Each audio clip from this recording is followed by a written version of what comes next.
حضرت امام سخاوی بیان کرتے ہیں،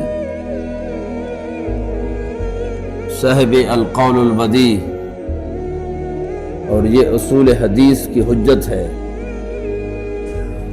اور یہ حضرت امام ابن حجر عسقلانی کے تلامذہ میں سے ہے۔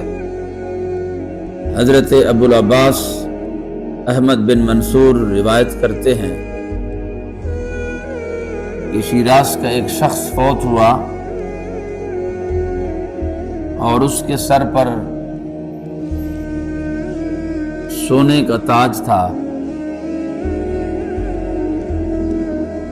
اور خوبصورت جنتی لباس اس شخص نے پہنا ہوا تھا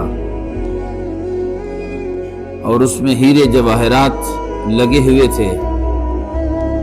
تو میں نے اس سے پوچھا، ما فعل اللہ بکا، تیرے ساتھ کیا ہوا؟ اللہ رب العالمین نے تیرے ساتھ کیا معاملہ پیش فرمایا ہے؟ انہوں نے مجھے فرمایا کہ واللہ غفر لی و اکرمنی و توجنی ادخلنی الجنہ، اللہ نے مجھے معاف کر دیا ہے، مجھ پر کرم کیا اور جنتیوں میں داخل کر دیا۔ تو میں نے عرض کیا فقال لہ بماذا، یہی تو میں بھی پوچھ رہا ہوں کہ سبب کیا بنا، بخشش کا بہانہ کیا بنا؟